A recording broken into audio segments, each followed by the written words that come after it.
Baik, Assalamualaikum warahmatullahi wabarakatuh. Perkenalkan, nama saya Aisyah Miftahariska Dewi dengan 3 NIM terakhir 290 dari kelas EAF. Nah, pada kesempatan kali ini saya akan mempresentasikan hasil UTS saya.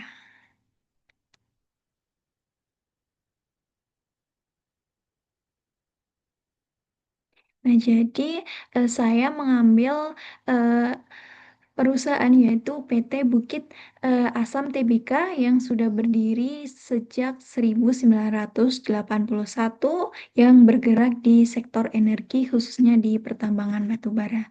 Nah, kegiatan utama dari perusahaan ini itu meliputi eksplorasi dan penambangan batubara, kemudian pengelolaan dan penjualan batubara untuk kebutuhan negeri dan juga ekspor, serta pengembangan energi baru dan juga terbarukan melalui proyek gasifikasi batu bara. Nah, tambang utamanya itu berada di Tanjung Enim, Sumatera Selatan dengan dukungan infrastruktur seperti pelabuhan di Tarahan dan Kertapati serta jalur kereta khusus pengangkut batu bara.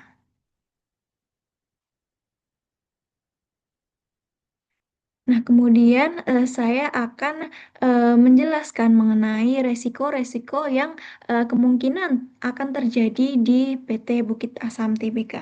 Nah, yang pertama yaitu resiko compliance atau resiko kepatuhan. Nah, resiko kepatuhan ini kan timbul karena adanya ketidakpatuhan perusahaan terhadap hukum, regulasi maupun kebijakan pemerintah.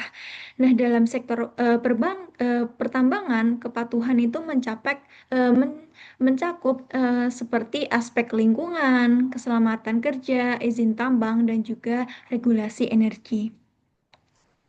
Nah, yang pertama dari resiko kepatuhan ini itu yaitu ketidakpatuhan terhadap regulasi lingkungan. Nah, jadi regulasi lingkungan sebagai perusahaan tambang itu PTBA memiliki kewajiban untuk melaksanakan pengelolaan lingkungan sesuai dengan ketentuan Kementerian Lingkungan Hidup dan juga Kehutanan atau KLHK. Nah, ini itu termasuk seperti kewajiban reklamase dan juga vegetasi pasca tambang, kemudian pengolahan limbah B3 yaitu bahan berbahaya dan beracun, kemudian pengendalian emisi udara, air dan debu dan juga pelaporan rencana pengelolaan lingkungan secara berkala.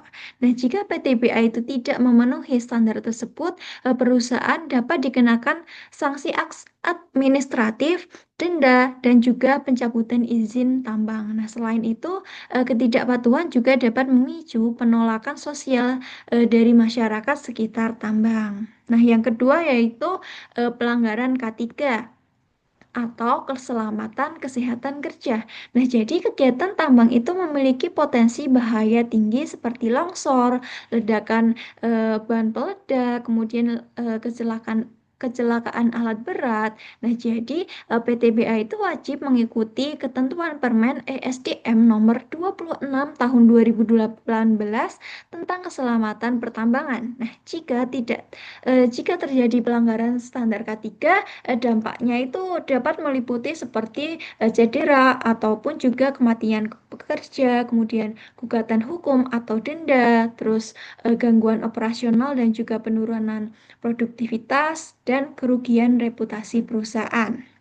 Nah, yang ketiga dari compliance risk ini adalah pelanggaran izin tambang atau IUP dan juga AMDAL. Nah, jadi seluruh kegiatan tambang itu harus memiliki izin usaha pertambangan atau bisa disebut juga dengan IUP yang valid dan eh, dokumen analisis dampak lingkungan atau AMDAL. Nah, jadi apabila PTBA itu melakukan kegiatan di luar area izin, itu seperti memperluas operasi tanpa izin atau tidak memperbarui dokumen AMDAL secara berkala, maka pemerintah itu dapat menjatuhkan sanksi penghentian operasi hingga pencabutan izin tambang.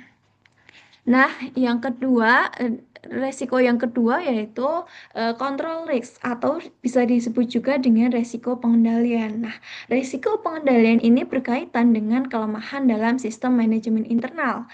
Nah, yang pertama yaitu kelemahan pengawasan operasional tambang. Nah, jadi aktivitas tambang yang kompleks melibatkan ribuan pekerja dan juga berbagai unit alat berat. Nah, jika pengawasan itu tidak dilakukan dengan baik, resiko seperti pencurian batu bara atau coal theft, kemudian kesalahan pencatatan volume produksi atau pemborosan bahan bakar itu dapat terjadi. Maka hal ini itu bisa menyebabkan biaya operasional itu meningkat dan efisiensi tambang itu menurun. Nah, yang kedua dari kontrol risk itu adalah resiko fraud atau korupsi internal. Nah, jadi sebagai perusahaan milik negara dengan banyaknya proyek dan juga kontrak, PTBA itu rentan terhadap resiko penyalahgunaan anggaran atau juga gratifikasi dan juga kolusi dengan pihak ketiga. Nah, jika pengawasan internal dan audit itu tidak berjalan dengan optimal, potensi fraud itu dapat menyebabkan kerugian keuangan yang signifikan yang dapat mencoreng integritas perusahaan di mata publik.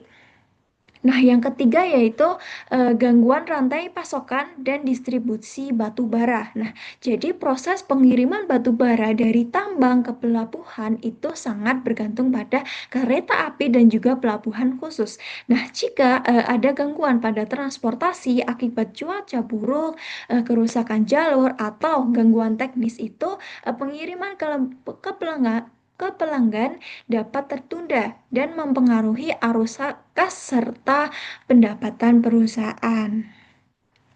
Nah, yang kemudian untuk resiko ketiga yaitu hazard risk. Nah, hazard risk itu bisa disebut juga dengan resiko bahaya. Nah, resiko bahaya itu mencakup bahaya fisik, teknis, dan alamiah yang dapat mengancam keselamatan pekerja, aset, serta kelangsungan operasi tambang. Nah, yang pertama dari hazard risk itu ada kecelakaan kerja di lokasi tambang. Nah, jadi tambang terbuka itu memiliki resiko tinggi seperti longsor, tertimbun material, atau ledakan bahan peledak. Nah, jadi kecelakaan semacam ini itu dapat menimbulkan korban jiwa dan juga kerusakan peralatan. Nah, selain menurunkan produktivitas, kecelakaan kerja itu juga dapat menyebabkan penghentian operasi sementara dan juga meningkatkan biaya kompensasi kepada pekerja. Yang kedua yaitu adanya bencana alam seperti banjir, longsor, dan kebakaran hutan. Nah, lokasi tambang PTBA itu kan di Sumatera Selatan yang berada di wilayah yang rawan banjir dan juga longsor. Nah, kondisi cuaca ekstrim itu dapat menyebabkan ketergantungan kegiatan penggalian, kemudian rusaknya infrastruktur jalan tambang, serta tertundanya pengiriman batu bara ke pelabuhan. Nah, dampaknya itu adalah menurunkan volume produksi dan juga peningkatan biaya pemulihan. Nah, yang ketiga yaitu kerusakan alat berat dan juga infrastruktur produksi. Nah, jadi alat berat seperti eskavator, dump truck, dan juga conveyor belt itu bekerja dalam kondisi ekstrim setiap hari. Nah, jika perawatan tidak dilakukan secara berkala, maka alat itu bisa rusak dan menyebabkan downtime operasional. Nah, jadi setiap jam alat berat utama itu berhenti dapat menyebabkan kerugian finansial yang besar. Kemudian untuk resiko yang keempat yaitu opportunity risk atau bisa disebut juga dengan resiko peluang. Nah, resiko peluang itu muncul dari perubahan pasar dan juga tren industri yang dapat menjadi ancaman jika perusahaan itu tidak merespon dengan cepat pada opportunity risk tersebut. Nah, yang pertama yaitu fluktuasi harga batu bara global. Nah, jadi harga batu bara global itu kan sangat dipengaruhi oleh ekonomi global seperti permintaan dari Tiongkok atau Cina dan juga India serta kebijakan energi internasional. Nah, penurunan harga itu akan berdampak langsung pada penurunan pendapatan ekspor PT PTBA. Nah, sebaliknya, jika ada kenaikan harga itu memberikan peluang untuk meningkatkan margin laba asalkan produksi dan juga distribusi itu tetap efisien. Nah, yang kedua yaitu transisi energi global ke energi terbarukan atau EBT. Nah, jadi dunia itu tengah bergerak menuju target net zero emission 2050. Nah, sehingga ketergantungan terhadap batu bara itu akan menurun. Nah, jika PTBA itu tidak beradaptasi dengan mengembangkan proyek hilirisasi atau energi baru dan juga terbarukan atau EBT itu perusahaan bisa kehilangan relevansi pasar dalam jangka panjang. Nah, namun perubahan ini itu juga bisa menjadi peluang bagi PTBA untuk bertransformasi menjadi perusahaan energi yang lebih hijau. Nah, yang ketiga yaitu persaingan dengan perusahaan tambang lainnya. Nah, jadi persaingan ketat dengan perusahaan lain seperti Adaro Energi, kemudian Indo Tambang Raya Megah atau ITMG dan juga Bumi Resource itu dapat menekan pangsa pasar PTBA terutama di ekspor. Nah, untuk bertahan maka PTBA itu harus meningkatkan efisiensi biaya, teknologi tambang serta memperluas kerjasama dengan pembeli yang baru.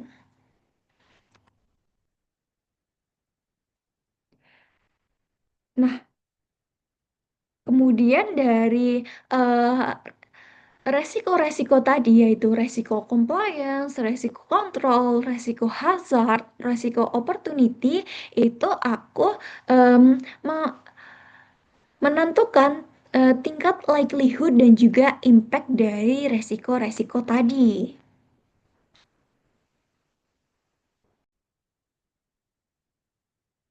Nah, jadi yang pertama yaitu compliance risk.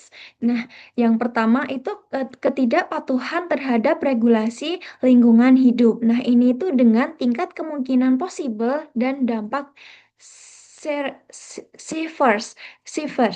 Nah, resiko ini bisa menyebabkan denda, sanksi administratif hingga pencabutan izin tambang jika perusahaan itu tidak memenuhi standar lingkungan. Yang kedua yaitu pelanggaran K3. Nah, ini itu dikategorikan sebagai likely dengan dampak severe. Nah, karena dampak itu menyebabkan kecelakaan fatal di tambang. Kemudian yang ketiga yaitu pelanggaran izin tambang, IUP atau AMDAL. Nah, ini itu dikategorikan sebagai unlikely namun dampaknya katastrofik. Nah, karena dapat menyebabkan penghentian operasional atau pencabutan izin resmi. Nah, yang kedua yaitu control risk. Nah, resiko ini berkaitan dengan kelemahan pengawasan dan sistem internal perusahaan. Nah, contohnya kelemahan pengawasan operasional. Nah, yang memiliki kemungkinan likely dan dampak moderate. Nah, jadi jika pengawasan tidak berjalan optimal, maka resiko pencurian batu bara, pemborosan bahan bakar, dan juga kesalahan pencatatan produksi itu dapat meningkat. Selain itu ada juga fraud dan korupsi internal. Nah, ini tuh dengan kemungkinan possible dan dampak severe.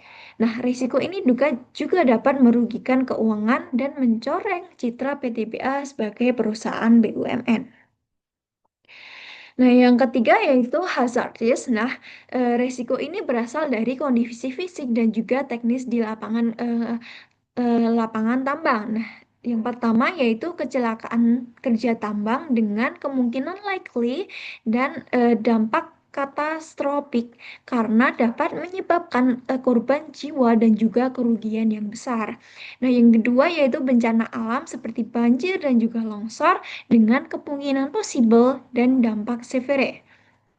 Yang ketiga yaitu kerusakan alat berat yang dikategorikan sebagai likely dengan dampak moderate karena kerusakan alat berat itu bisa menyebabkan downtime produksi dan menurunnya efisiensi. Nah, yang terakhir yaitu opportunity risks.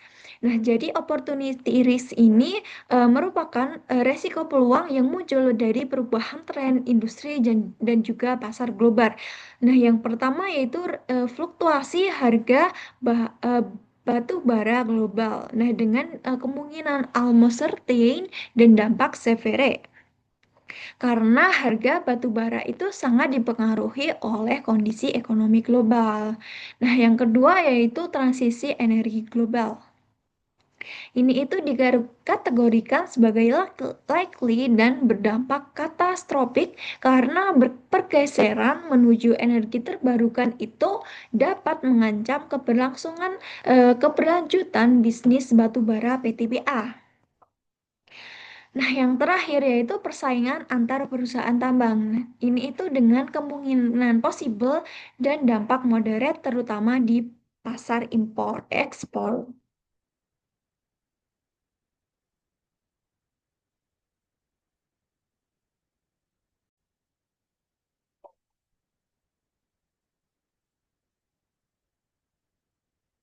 Selanjutnya, mengenai risk metric, kita akan melihat posisi setiap resiko yang tadi berdasarkan kombinasi antara tingkat kemungkinan dan juga dampaknya. Nah, matriks ini menggunakan skala 4 kali 4 dengan sumbu horizontal menunjukkan likelihood dan unlikely hingga almost certain, dan sumbu vertikal itu menunjukkan impact dari small hingga catastrophic. Nah, dari pemetaan terlihat bahwa resiko transisi energi global dan juga kecelakaan kerja tambang itu berada di area merah tua, yaitu zona extreme risk karena memiliki tingkat kemungkinan tinggi dan juga dampak yang sangat besar. Sementara fluktuasi harga batu bara global juga masuk ke dalam kategori ekstrim karena meskipun dampaknya severe, itu kemungkinan terjadinya itu hampir pasti atau almost certain. Kemudian resiko yang lain seperti ketidakpatuhan regulasi lingkungan, bencana alam, dan fraud internal itu berada di area high risk, sedangkan risiko kelemahan pengawasan operasional dan persaingan perusahaan batubara berada pada kategori medium risk.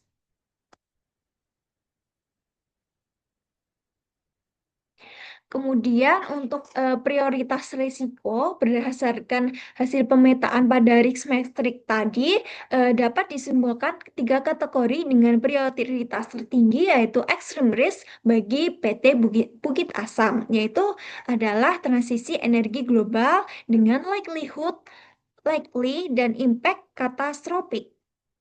Dan yang kedua itu kecelakaan kerja tambang dengan likelihood likely dan impact catastrophic.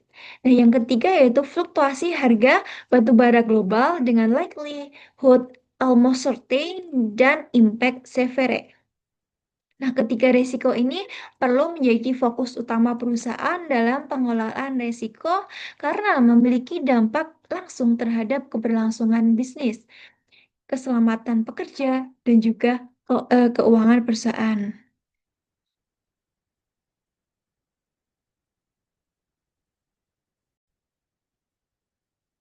Kemudian saya menempatkan transisi energi global sebagai resiko yang paling utama karena eh, resiko tersebut memiliki dampak jangka panjang yang sangat signifikan terhadap kelangsungan bisnis perusahaan. Nah, perubahan arah kebijakan energi dunia menuju net zero emission 2050 itu menyebabkan penurunan permintaan batu bara secara global. Nah, negara-negara utama seperti Tiongkok, India, Jepang, Uni Eropa kini berkomitmen untuk mengurangi penggunaan energi berbasis fosil termasuk batu bara yang merupakan produk utama dari PTBA. Nah, jadi jika perusahaan tidak segera beradaptasi, maka resiko ini dapat menimbulkan konsekuensi serius. Nah, antaranya itu penurunan penjualan dan pendapatan ekspor, turunnya nilai saham dan daya tarik investasi PTBA di pasar modal, kemudian terhambatnya pertumbuhan bisnis jangka panjang akibat berkurangnya permintaan batu bara, dan juga potensi kerugian finansial besar akibat tidak relevannya model bisnis berbasis batu bara di masa depan.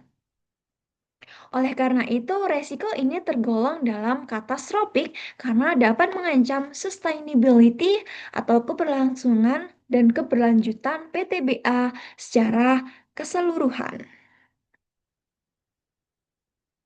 Kemudian untuk contoh kasus nyata dan juga respon perusahaan, nah ini itu berdasarkan data dari kontan.co.id dan juga kelas investasi PTBA itu telah mengambil langkah konkret untuk mengantisipasi respon resiko transisi energi global menuju strategi hilirisasi batubara, disverifikasi energi terbarukan, dan transformasi operasional tambang. Yang pertama yaitu hilirisasi batubara menjadi produk bernilai tambah. Nah, jadi PTBA itu memulai proyek konversi batubara menjadi artificial graphite dan anode seed, bahan baku utama baterai lithium ion atau lion dengan untuk kendaraan listrik. Nah, proyek ini itu bekerja sama dengan Badan Riset dan juga Inovasi Nasional atau BRIN dan diresmikan pada 15 Juli 2024 di kawasan industri Tanjung Enim. Nah, langkah ini merupakan bagian dari dukungan program pemerintah dalam memperkuat industri kendaraan listrik nasional sekaligus mengurangi ketergantungan terhadap ekspor batu bara. Kemudian yang kedua yaitu disverifikasi ke energi baru dan juga terbarukan atau EBT. Nah, jadi PTBA aktif dalam membangun pembangkit listrik tenaga surya atau PLTS untuk memperluas portofolio bisnisnya ke sektor energi bersih. Nah, beberapa proyek yang telah direalisasikan itu PLTS di Bandara Soekarno-Hatta dengan 241 kWp dan juga PLTS Jalan Tol Bali Mandara dan PLTS PT Semen Batu Raja. Nah, langkah ini itu membuktikan bahwa PTBA itu mulai bertransformasi menjadi perusahaan energi terintegrasi dan tidak lagi semata bergantung pada batu bara. Yang ketiga yaitu transformasi operasional tambang. Nah, jadi untuk mendukung efisiensi energi dan dekarbonisasi, PTBA itu menerapkan sistem eco-mechanized mining yaitu penggunaan peralatan listrik dan hybrid di area pertambangan. Nah, peralatan yang digunakan antara lain eskavator listrik shovel PC 3000, dump truck hybrid 100 ton, pompa listrik, dan bus listrik. Nah, selain itu, PTBS juga menerapkan sistem e-mining reporting system, yaitu pelaporan produksi secara real time dan daring untuk menekan penggunaan bahan bakar konvensional. Dan langkah ini tuh menunjukkan bahwa perusahaan itu mulai menerapkan prinsip green mining sebagai bagian dari praktik pertambangan keberlanjutan. Yang keempat yaitu komitmen terhadap prinsip ESG dan kolaborasi holding Main ID. Nah, sebagian besar dari Main ID atau Mining Industri Indonesia, PTBA itu memperkuat sinergi dengan perusahaan tambang BUMN lainnya seperti Antam, Inalum, dan Timah dalam proyek dekarbonisasi dan pengembangan energi hijau. Nah, jadi PTBA juga terus mempertahankan penghargaan proper hijau dan emas dari Kementerian Lingkungan Hidup dan Kehutanan atau KLHK yang menandakan komitmen terhadap pengelolaan lingkungan yang berkelanjutan dan tata kelola perusahaan yang baik atau good corporate governance.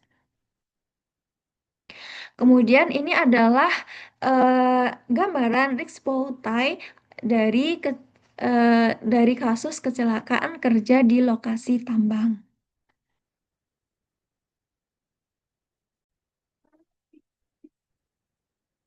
Nah, jadi sebagaimana PTBA yang merupakan perusahaan tambang batu bara berskala besar, PTBA itu menghadapi resiko bahaya yang signifikan terkait kecelakaan kerja di area pertambangan. Nah, kegiatan operasional seperti penggalian, pemuatan, pengangkutan, serta penggunaan bahan peledak itu memiliki tingkat resiko tinggi terhadap keselamatan kerja.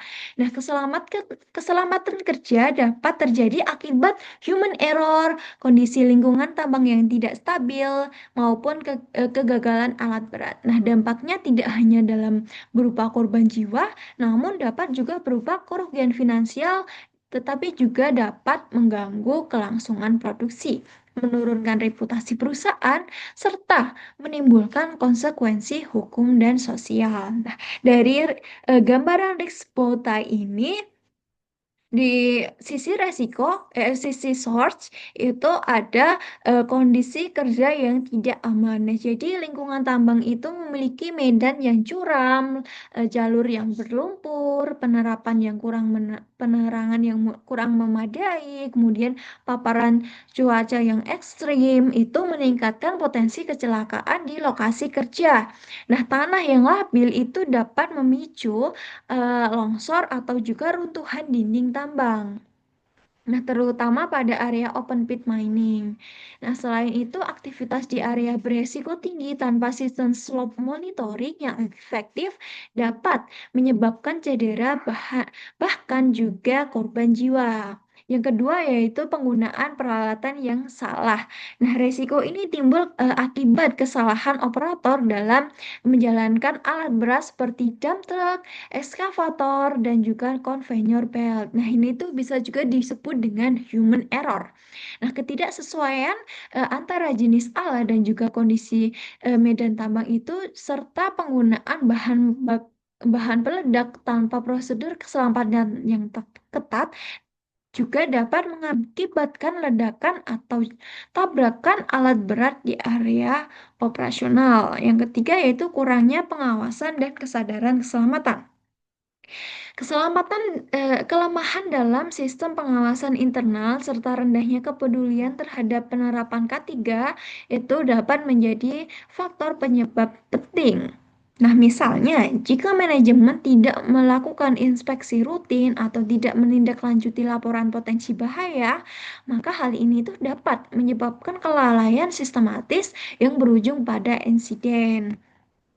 Nah, yang keempat yaitu keterbatasan pelatihan dan kompetensi kerja. Nah, jadi pekerja tambang yang belum memiliki pelatihan keselamatan kerja yang cukup, kurangnya pemahaman prosedur darurat, dan juga tidak memiliki sertifikat resmi dari otoritas terkait akan lebih berisiko melakukan kesalahan operasional. Nah, rendahnya kesadaran terhadap pentingnya penggunaan APD juga memperparah kemungkinan terjadinya kecelakaan kerja.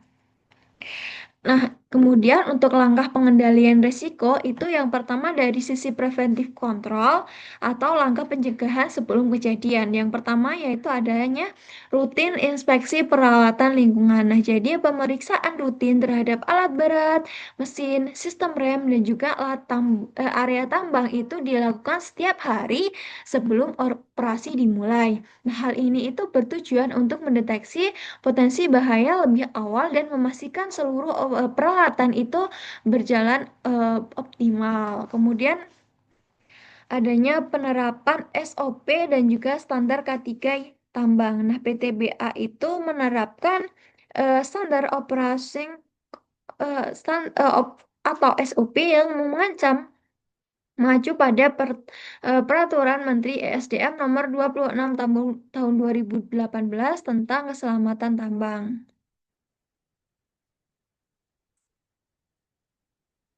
Kemudian untuk dari sisi respon kontrol, yaitu pertolongan pertama dan evakuasi cepat. Nah, jika kecelakaan itu terjadi, maka tim medis itu dan juga unit tanggap darurat di lapangan segera melakukan pertolongan pertama serta mengevakuasi korban ke tempat yang aman dan juga fasilitas kesehatan terdekat. Kemudian tim tanggap darurat atau eh, Emergency Response Team itu PTBA memiliki ERT di setiap unit tambang yang dilengkapi dengan peralatan evakuasi, komunikasi darurat, dan kendaraan penyelamat.